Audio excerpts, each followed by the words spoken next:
When I was in college, much like most of my life, I had a very, very negative attitude about things. So I used to walk to and from classes, cursing under my breath at my professors because I thought they were making my life difficult for no reason.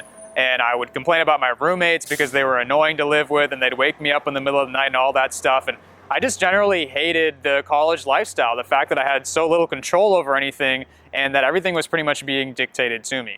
So I was very angry, very hateful, very vindictive, but later on, I ended up regretting the fact that I had that attitude because it ruined a lot of things for me. So in this video, I want to go through just some of the many consequences that had for me to dissuade you from giving into that temptation to have a negative attitude about things if you ever find yourself in a similar tough spot. So just to name a few of the many consequences of such an attitude, for one, negativity feeds into more negativity. So if you are actively looking for reasons for why you want to hate something, then you're going to find them regardless of whether or not they exist.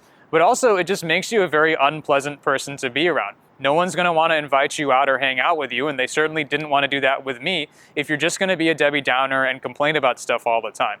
And I saw that firsthand. So to put that in perspective, just ask yourself, if someone's inviting you out to do something with them, is it because they want to do that thing, or is it because they want to enjoy your company? And I'd argue that it's the latter, because they could just go do it without you if they really just wanted to do that thing. But perhaps the most notable consequence was the fact that it just precluded me from being happy and enjoying my time in college. I took things for granted, and I ended up regretting that later on when it was too late to take advantage of those opportunities that really come only once and ultimately end up passing you by.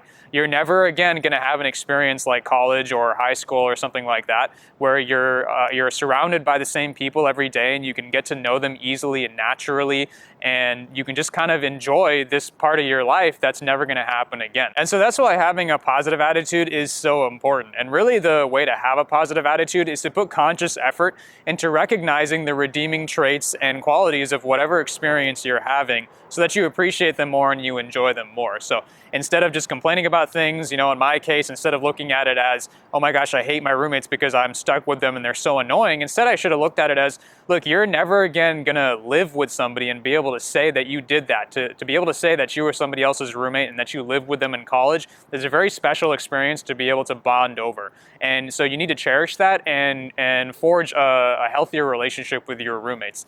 And same thing with classmates and professors and all those things. And really that's analogous to any experience you might find yourself in. So if somebody, say, invites you out, for example, to go see a movie with them, don't just start complaining about it and be like, oh my gosh, that sounds so boring. Do we really have to do that? Because you're going to ruin that experience not just for yourself, but also for them.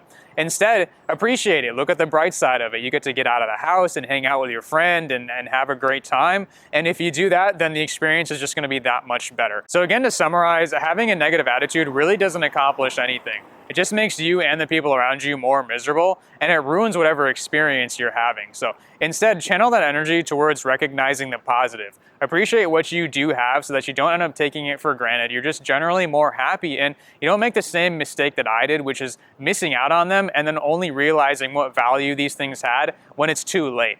So hope this helps, and I'll see you in the next video.